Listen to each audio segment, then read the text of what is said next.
എങ്ങനെയാ പ്രസാദേട്ടൻ ഇന്നലെ വീട്ടിലെത്തിയതെന്ന് അറിയാമോ? ആ വിശാലിന്റെ സഹായം കൊണ്ട്. വിശാലിന്റെ ചുമലിൽ തൂങ്ങി ഒരല്പം പോലും ബോധമില്ലാതെ. ആ അവസ്ഥയിൽ പോക്കറ്റിലെ കത്ത് കാർട്ടൂൺ ഫിലിമിലെ പോലെ താഴെ വീണാൽ അത്ഭുതമുണ്ടോ? വിശ്വസിക്കാൻ ബുദ്ധിമുട്ടുണ്ടോ? എന്നെ തോൽപ്പിച്ചു തോന്നുന്നുണ്ടാവും. ഇത് തോൽവിയുടെ ജയത്തിന്റെ ഒന്നും പ്രശ്നമല്ല. പ്രസാദേട്ടന്റെ ജോലി പോയിരിക്കുന്നു. എങ്ങനെ എങ്ങനെ ജോലി പോയി? I don't know. തനിക്കറിയണേ പോയി അന്വേഷിക്കേ. മുമ്പും താനടക്കം പലരും എന്നെ നന്നാക്കാനായി അവിടെ കയറി ഇറങ്ങിയിട്ടുണ്ടല്ലോ. ചെന്ന് ചോദിക്കേ. എല്ലാ ഡീറ്റെയിൽസും സപ്ലൈ തരാൻ കുറെ റാസ്കൽസ് അവിടെ റെഡി ആയിട്ടിരിക്കുന്നുണ്ടല്ലോ. പോയി അന്വേഷിക്കേ. എന്തിനാ പ്രസാദേട്ടാ ആരെ തോൽപ്പിക്കാൻ ഇങ്ങനെയൊക്കെ? മാന്യമായ ജോലി, സമൂഹത്തിലെ പൊസിഷൻ, സൽപ്പേര് ഓരോന്നോരോന്നാ ഇങ്ങനെ നഷ്ടപ്പെടുത്തിയിട്ട് എന്ത് ലാഭമാണ് നമുക്ക് കിട്ടാൻ പോകുന്നത്?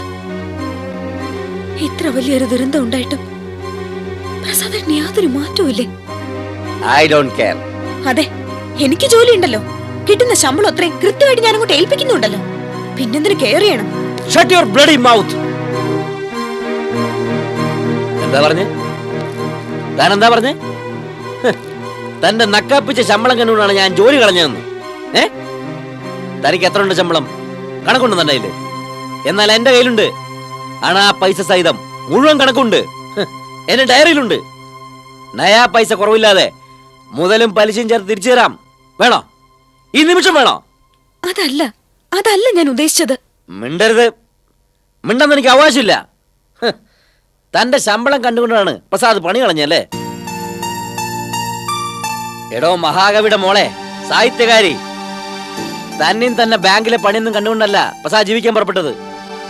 പ്രസാദിന് ആയുഷ്കാലം ജീവിക്കാനുള്ള വക ഓൾറെഡി ഉണ്ടാക്കി കഴിഞ്ഞു. Do you know my bank balance? എനിക്ക് എത്ര ബാങ്കിൽ സമ്പാദ്യം ഉണ്ടെന്ന് തനിക്കറിയാമോ? ഇല്ലല്ലോ. അപ്പൊ കാര്യങ്ങൾ അറിയാതെ ആവശ്യമില്ലാത്ത വർത്തമാനം പറയരുത്. ഇന്ത്യ മഹാരാജ്യത്തിൽ ശങ്കർജി എന്ന മഹാകവിയും മഹാകവിയുടെ മോളും മോളുടെ ശമ്പളവും ഇല്ലെങ്കിൽ പ്രസാദ് ഇല്ല.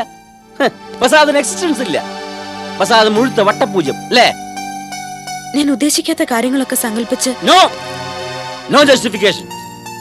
ശമ്പളക്കാരിയാണെന്ന് ഈഗോ, എഴുത്തുകാരിയാണെന്ന് സുപ്പീരിയോറിറ്റി കോംപ്ലക്സ്. അതാണ് തന്റെ വൃത്തികെട്ട മനസ്സ് മുഴുവൻ. വിളിച്ചു വരുത്തേ തന്റെ സഹപ്രവർത്തക പരീക്ഷകളെയും ബന്ധുക്കളെയും മുഴുവൻ. എന്നിട്ട് കൊട്ടിക്കൊട്ടിക്ക് അവരുടെ മുമ്പിൽ പ്രസാദിന്റെ പണി പോയെന്ന്, പ്രസാദ് ഇപ്പൊ തന്റെ ചെലവിലാ ജീവിക്കുന്നെന്ന്. അങ്ങനെ തന്റെ ഈഗോയുടെ വിശപ്പ് തീരട്ടെ.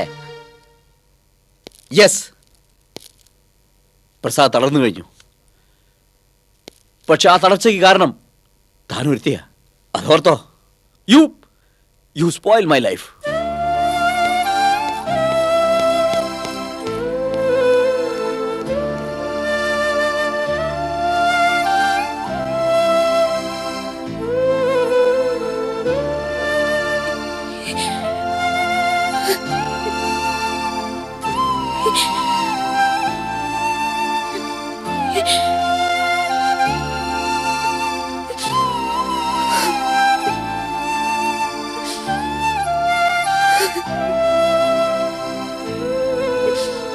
എന്താ മോളെ, എന്തു പറ്റി?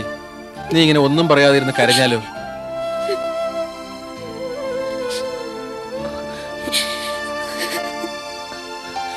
എന്തുണ്ടായി മോളെ?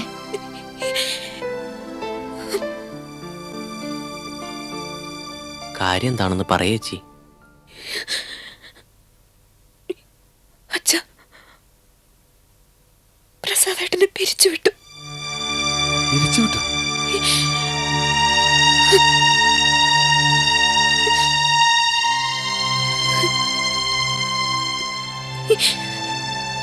നീ എന്താ മോളെ ഈ പറയുന്നേ?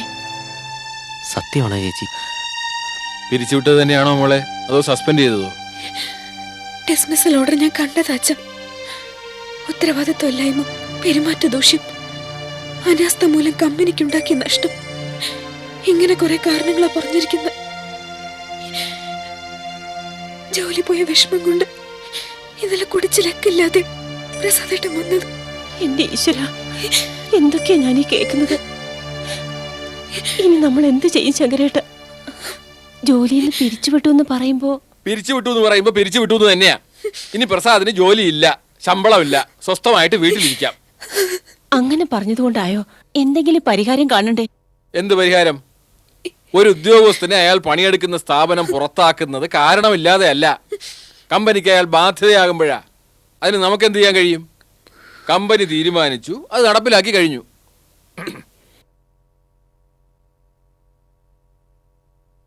അച്ഛനൊന്ന് പോയി MD യെ കണ്ടാൽ? അതുകൊണ്ട് എന്താ മോളെ പ്രയോജനം? പ്രസാദിന്റെ തെറ്റുകളും കുറ്റങ്ങളും കമ്പനി മാപ്പാക്കുമോ? അയാൾ തിരിച്ചെടുക്കുമോ?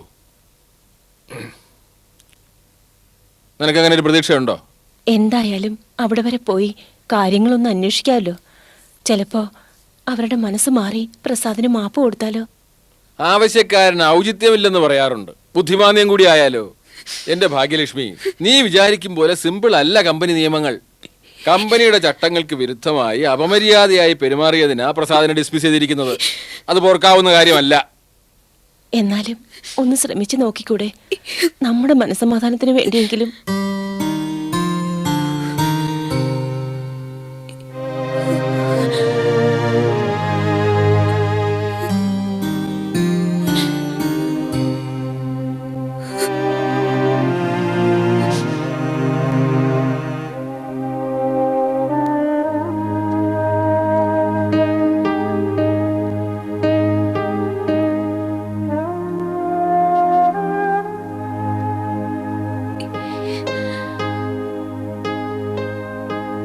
അച്ഛാ,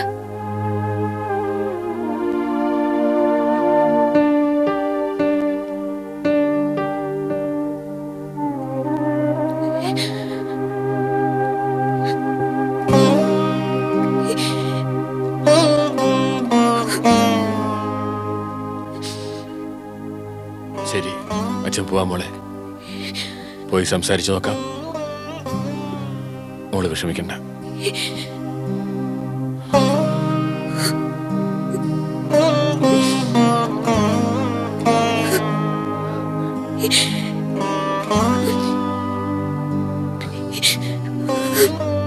മോളെ,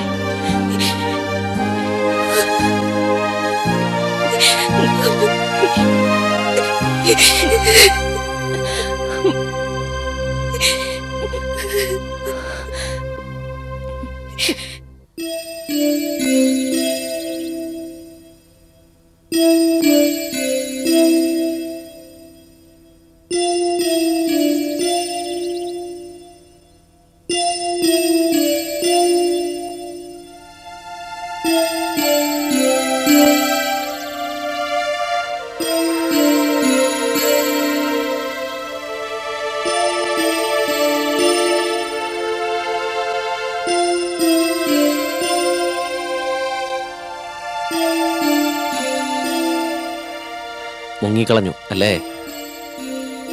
മദ്യപാനിയായി, ഇപ്പതാ ജോലിയും പോയി. ഒരു മനുഷ്യന്റെ മാക്സിമം തകർച്ചയായി കഴിഞ്ഞു. എന്തു പറയുന്നു ഈ ഒരു സംഭവ പരമ്പരയെ പറ്റി? ഇത്രയും പ്രതീക്ഷിച്ചില്ല അല്ലേ? എല്ലാ പ്രശ്നങ്ങളും സോൾവ് ചെയ്യുന്ന ആളാണല്ലോ. ഇതെങ്ങനെയാ സോൾവ് ചെയ്യാൻ പോകുന്നത്? ബാബു, നീ വെറുതെ വഴക്കിന് വരണ്ട. ഞാൻ ഇവിടുന്ന് തനിച്ച് നിന്നോട്ടെ. തനിച്ച് നിൽക്കുന്നതാണല്ലോ ബുദ്ധി. വേദനിക്കുന്ന മുഖങ്ങളൊന്നും അപ്പൊ കാണണ്ടല്ലോ അല്ലേ? എല്ലാവർക്കും വേദന സമ്മാനിക്കാനല്ലേ നമുക്കറിയൂ. ദാ നോക്ക്, വെറുതെ വായി തോന്നൊക്കെ വിളിച്ചു പറയരുത്. വായി തോന്നുന്നതല്ല, എന്റെ മനസ്സിൽ തോന്നുന്നത് ഞാൻ വിളിച്ചു പറഞ്ഞിട്ടുള്ളൂ എന്നും. ആ തോന്നിയ അത്രയും സത്യമായിരുന്നു. ഇതിപ്പോ ഒരു സ്ഥിരം പരിപാടിയാണല്ലോ. വീട്ടിൽ ആർക്കെങ്കിലും എന്തെങ്കിലും സംഭവിച്ചാ നേരെ വന്ന് എന്റെ മേക്കിട്ട് കയറുക.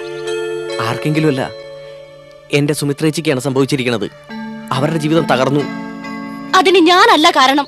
പിന്നെ ആരാണാവോ? ഒന്ന് പറഞ്ഞു തന്നാ കൊള്ളായിരുന്നു. ഒരു പ്രശ്നമില്ലാതെ മുന്നോട്ട് പോയിക്കൊണ്ടിരുന്നാൽ അവരുടെ ജീവിതം. എന്തുകൊണ്ടാണ് അത് ഈ അവസ്ഥയിലെത്തിയത്? എന്ന് മുതലാ പ്രസാദേട്ടൻ സുമിത്രേച്ചി വെറുക്കാൻ തുടങ്ങിയത്? എനിക്കറിയില്ല. എന്നാൽ എനിക്കറിയാം.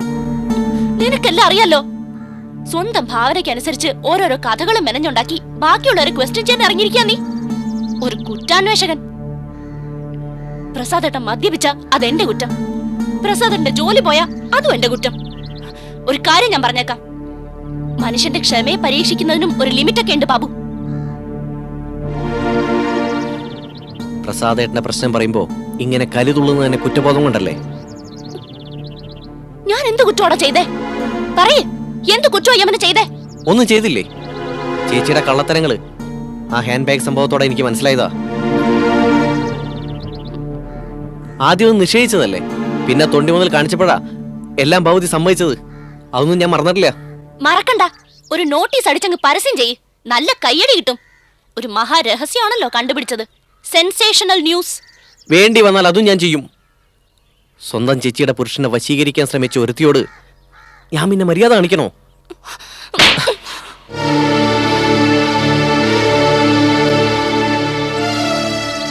സഹിച്ചു, പരമാവധി സഹിച്ചു. കുറെ നാളായി നീ എന്നെ ബ്ലാക്ക്മെയിൽ ചെയ്യാൻ നോക്കുന്നു. നീ എന്ത് വേണമെങ്കിലും ആരോട് വേണമെങ്കിലും പറഞ്ഞോ. എന്റെ മനസാക്ഷിയുടെ ചോദ്യമാ എനിക്ക് പ്രധാനം. അതിനുള്ള ഉത്തരം ഞാൻ പറഞ്ഞോളാം.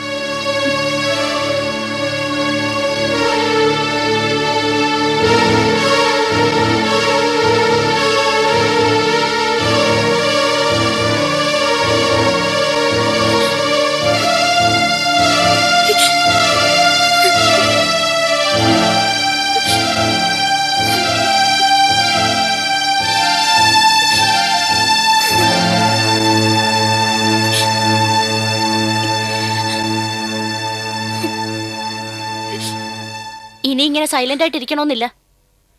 എല്ലാ പ്രോബ്ലംസിനും കാരണക്കാരി ഞാനാണെന്ന് വിളിച്ചു പറഞ്ഞോ. എല്ലാവരും അറിയട്ടെ, ലോകം മുഴുവൻ അറിയട്ടെ. എന്നിട്ട് ഈ വീട്ടിൽ നിന്നും എന്നെ പുറത്താക്കുമ്പോ ചേച്ചിക്ക് സന്തോഷാവും. യമുനെ, നീ എന്താ ഇങ്ങനൊക്കെ പറയുന്നത്? നിന്നെ പുറത്താക്കുന്നതിൽ എനിക്ക് സന്തോഷാണെന്നോ? എന്തിന്? അതറിഞ്ഞൂടെ? ഒരിക്കേ ആ ആനന്ദം അനുഭവിച്ചതല്ലേ, എന്നിട്ട് മതിയായില്ലേ? ഇനി സ്വന്തം വീട്ടിൽ നിന്ന് കൂടി എന്നെ പുറത്താക്കുമ്പോ തൃപ്തിയാവുമല്ലോ. എന്തിനാ സുമിത്രേച്ചി ഒന്നും അറിയാത്ത മാതിരിയുള്ള ഈ ആക്ടിങ്? വെറുതെ മനസ്സുകൊണ്ട് എന്നെ ശപിച്ച് ഭസ്മമാക്കാതെ പരസ്യമായിട്ട് ശിക്ഷിച്ചൂടെ സുമിത്രേച്ചിക്ക്? അത്രയ്ക്ക് ഭീകരമായ തെറ്റുകളാണല്ലോ ഞാൻ ചെയ്തത്. പ്രസാദേട്ടൻ ചേച്ചിയെ സ്നേഹിക്കാത്തത് ഞാൻ കാരണം. പ്രസാദേട്ടന്റെ ജോലി പോയത് ഞാൻ കാരണം. പ്രസാദേട്ടൻ മദ്യപാനം തുടങ്ങിയതും ഞാൻ കാരണം. എല്ലാം ഞാൻ കാരണം. എന്ന് ഞാൻ പറഞ്ഞില്ലല്ലോ യമുനെ. പിന്നെ എന്തിനാ വെറുതെ എന്നെ ഇങ്ങനെ കുറ്റപ്പെടുത്തുന്നത്? ചേച്ചി ആര് കുറ്റപ്പെടുത്തി? കുറ്റങ്ങൾക്കെല്ലാം അതീതയല്ലേ സുമിത്ര. തെറ്റല്ല യമുനയുടേത്. പക്ഷേ യമുനയ്ക്ക് നേരെ വിരൽ ചൂണ്ടുന്നതിന് മുമ്പ് ചേച്ചി സ്വന്തം മനസ്സിലേക്കൊന്ന് നോക്കുന്നത് നന്നായിരിക്കും. ആരുടെ ഭാഗത്താ വീഴ്ച പറ്റിയെന്ന് ഇനിയെങ്കിലും മനസ്സിലാക്കുന്നത് നന്നായിരിക്കും. നിങ്ങളൊക്കെ കരുതുന്ന പോലെ ചേച്ചിയുടെ ദാമ്പത്യം തകരാനായി ഞാൻ ഒരിക്കലും ആഗ്രഹിച്ചിട്ടില്ല. പ്രസാദേട്ടനെ വശീകരിക്കാനായി ഒന്നും ചെയ്തിട്ടില്ല. എങ്ങനെയാ എനിക്ക് പ്രസാദേട്ടനെ അത്തരത്തിൽ കാണാൻ കഴിയുക? പ്രസാദേട്ടൻ എന്നോട് അടുപ്പം കാണിച്ചിട്ടുണ്ടെങ്കിൽ ആ അടുപ്പത്തിന് നിങ്ങൾ കാണുന്ന ഒരൊറ്റ നിറം മാത്രമേ ഉള്ളൂ. എങ്കിൽ ആ അടുപ്പത്തിലല്ല, നിങ്ങളുടെ നോട്ടത്തിൽ അശ്ലീലം. ഒന്നും ഞാൻ വ്യക്തമായിട്ട് പറയാം. ഒരു ഭർത്താവെന്ന നിലയിൽ ചേച്ചി പ്രസാദേട്ടനെ പരിഗണിച്ചിട്ടില്ല. ഇന്ന് വരെ പ്രസാദേട്ടന്റെ താല്പര്യങ്ങൾ എന്തെന്ന് അന്വേഷിച്ചിട്ടില്ല, മനസ്സിലാക്കിയിട്ടില്ല. അതിന്റെ നിരാശയും വിഷമങ്ങളും ഒന്ന് ഷെയർ ചെയ്യാൻ പ്രസാദേട്ടന് ഒരാളെ ആവശ്യമായിരുന്നു. അത് ഞാനായി. അതാ ഉണ്ടായത്. ചേച്ചിയോട് പറയാത്ത ടെൻഷൻസ് അത്രയും പ്രസാദേട്ടൻ എന്നോട് പറയാൻ തയ്യാറായെങ്കിൽ അതിന് ഉത്തരവാദി ഞാനോ പ്രസാദേട്ടനോ അല്ല, ചേച്ചിയാ. ചേച്ചി മാത്രം. ഞാൻ എന്ത് ചെയ്തു? അതോട് പറയൂ. പ്രസാദേട്ടനെ വേദനിപ്പിക്കാനായി ഒന്നും ഞാൻ ചെയ്തിട്ടില്ല. സ്നേഹിക്കാൻ മാത്രമേ ശ്രമിച്ചിട്ടുള്ളൂ. ശരിയാ, ചേച്ചി സ്നേഹിക്കാൻ ശ്രമിച്ചിട്ടേ ഉള്ളൂ, സ്നേഹിച്ചിട്ടില്ല. സ്നേഹിക്കുന്ന ഭാര്യയെ വിട്ട് പുരുഷൻ എവിടെയും പോവില്ല ചേച്ചി. ഇതറിയാൻ വിവാഹം കഴിക്കേണ്ട കാര്യമൊന്നുമില്ല. മിനിമം കോമൺ സെൻസ് മതി. ആഗ്രഹിച്ചതല്ല ചേച്ചിക്ക് കിട്ടിയത്. മോഹിച്ചതും കിട്ടിയതും തമ്മിലുള്ള ആ അകലവാ നിങ്ങൾ തമ്മിലുള്ള അകൽച്ചയ്ക്ക് കാരണം. അല്ലേ? സത്യമല്ലേ?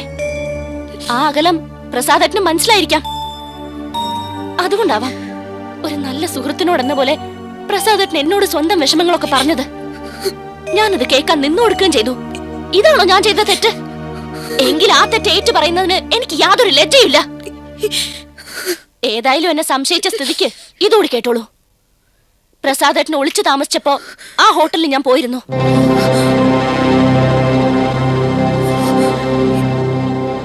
ഹോട്ടൽ സ്കൈ ബ്ലൂയിൽ 17-ാം നമ്പർ മുറിയിൽ തനിച്ചാണ് പോയത്. ഒരാൺ ഒറ്റയ്ക്ക് താമസിക്കുന്ന മുറിയിൽ ഒരു പെണ്ണ് ഒറ്റയ്ക്ക് ചെന്നു. ലോകത്തിന് ഞെട്ടിത്തെറിക്കാൻ മതിയായ സിറ്റുവേഷനാ. പല കഥകളും മെനയാവുന്ന സന്ദർഭം. ചേച്ചിയും കഥ മെനഞ്ഞോളൂ, എന്നിട്ട് തുറക്കെ പറഞ്ഞോളൂ. അങ്ങനെ എല്ലാവരുടെ മുന്നിൽ യമുന ഒരു ചീത്ത പെണ്ണാവട്ടെ. ചേച്ചിയുടെ ഭർത്താവിനെ വശീകരിച്ചെടുക്കാൻ ശ്രമിച്ചവൾ യമുനെ. പക്ഷെ ആരെന്ത് പഴിച്ചാലും യമുനെ അത് ബാധിക്കില്ല. കാരണം യമുന അരുതാത്തതൊന്നും ചെയ്തിട്ടില്ല, ചിന്തിച്ചിട്ടുമില്ല. നിങ്ങൾ തമ്മിലുള്ള അകൽച്ച ഇല്ലാതാക്കണമെന്നേ ഞാൻ ആശിച്ചിട്ടുള്ളൂ. സംശയവും ആരോപണവും ഒന്നും വകവയ്ക്കാതെ പ്രവർത്തിച്ചതും അതിനുവേണ്ടി തന്നെയാ. ചേച്ചി ഒരു നല്ല ഭാര്യ ആയിരുന്നെങ്കിൽ എനിക്ക് മീഡിയേറ്ററുടെ വേഷം കെട്ടേണ്ടി വരില്ലായിരുന്നു. ഇനിയെങ്കിലും സ്വന്തം കുറവുകൾ തിരിച്ചറിയാൻ ചേച്ചി ശ്രമിക്ക. അല്ലെങ്കിൽ എനിക്ക് പകരം മറ്റൊരു യമനെയാവും രംഗത്ത് വരിക. അപ്പോ ഞെട്ടിയിട്ടും അപവാദ പ്രചരണം നടത്തിയിട്ടൊന്നും ഒരു കാര്യം ഉണ്ടാവില്ല.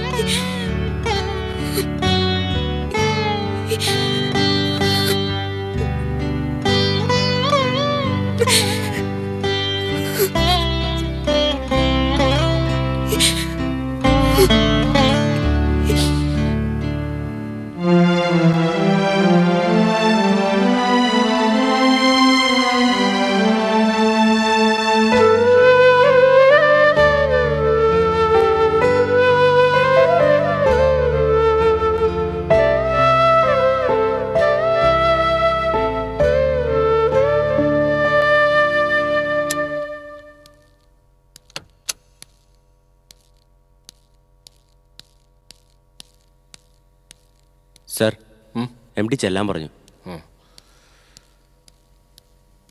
നീ ഇവിടെ ഇരിക്കെ, ഞാൻ പോയിട്ട് വരാം.